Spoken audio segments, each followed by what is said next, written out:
Think as if you're a family member or relative or friends of the deceased, what would you feel if one of your family members died? Kung ako ay isang kamag-anak o kaibigan ng yumao, siguradong masakit ito para sa akin.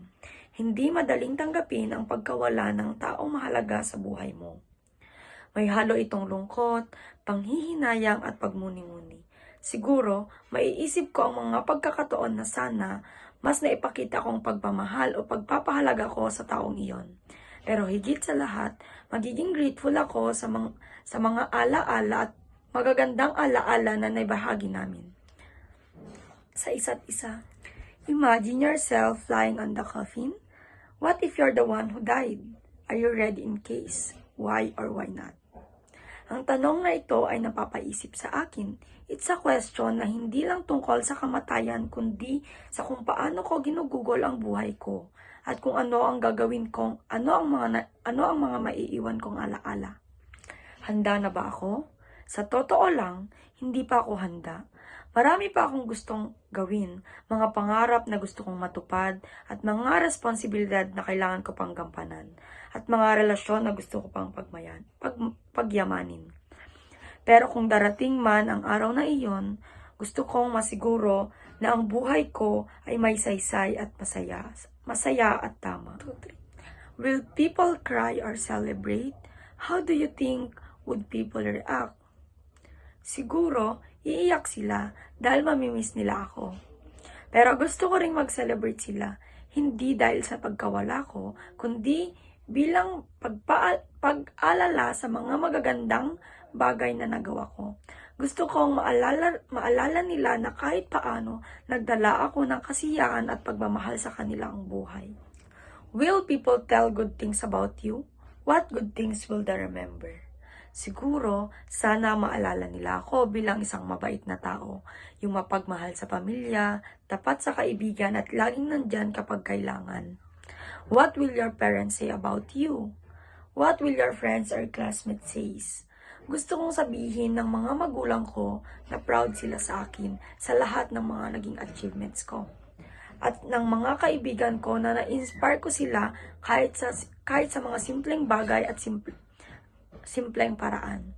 Siguro, maalala rin nila ang mga biruan at tawanan namin dahil gusto kong ipakita na kahit sa mga mahihirap na panahon, nagdala ako ng kasiyahan sa kanila. Will there be people to visit you during your wake? How about in cemetery after 1 year or more? Umaasa ako na meron na oo, hindi dahil sa daming tao ng sukatan ng buhay ko. Pero dahil sa kalidad ng relasyon na nabuo ko sa mga mahal ko sa buhay. Sana kahit sa mga susunod na taon maalala nila ako. Hindi lang sa tuwing araw ng mga patay, kundi tuwing sa kailangan nila ng inspirasyon o lakas ng loob sa tuwing may mga problema sila. How would you like to be remembered? Will you be remembered? Gusto kong maalala bilang isang taong nagbigay ng liwanag sa iba. Isang taong hindi perpekto pero sinubukang maging mabuti, makapagbigay ng saya at mag-iwan ng positibong epekto sa mundo. Do you think you will go to heaven or hell? Lahat naman siguro tayo ay pinangarap na makapunta sa heaven. Ako ay umaasa na makapunta sa langit. Ginagawa ko ang lahat para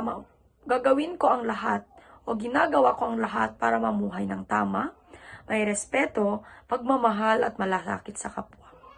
Alam kong may mga pagkukulang ako, pero sinusubukan kong bumawi at itama ang mga iyon. Para masabi ko sa aking sarili na ako ay karapat-dapat na mapunta sa heaven. What have you learned from this activity? Natutunan ko na ang buhay ay napakaikli at hindi natin alam kung kailan ito magtatapos. Kaya mahalaga na napahalagahan ang bawat araw, ipakita ang pagmamahal sa mga mahal natin sa buhay. At gumawa ng mabuti para sa kapwa. Hindi natin dapat hintayin ang tamang oras para magpatawad, magpasalamat o magsabi ng mahal kita. Dahil baka hindi na dumating, baka hindi na dumating ang pagkakataon. Ang buhay ay hindi tungkol sa kayamanan o tagumpay, kundi sa kung paano tayo nakakaapekto sa iba at kung paano tayo maaalala bilang isang mabuting tao. Mahalaga na mag-focus sa relasyon sa mga alaala na may iwan natin at sa impact ng ating kabutihan sa mundo. Napapaisip din ako tungkol sa kahalagahan ng paghahanda. Hindi lang para sa sarili, kundi para sa mga tao sa paligid natin. Dapat nating siguraduhin na mabubuhay tayo ng may layunin, pagmamahal at pananampalataya. Hindi natin hawak ang haba ng buhay, pero hawak natin kung paano natin ito ginugugol. Ang legacy na iiwan natin ay hindi nasusukat sa mga material na bagay, kundi sa mga alaala, inspirasyon, at kabutihang ginawa natin. Ang aktibidad na ito ay isang paalala na hindi natin dapat sayangin ang oras sa galit, tampo o pagsisisi, kundi dapat gamitin ang bawat pagkakataon para maging mabuting tao at mag-iwan ng positibong marka sa mundo.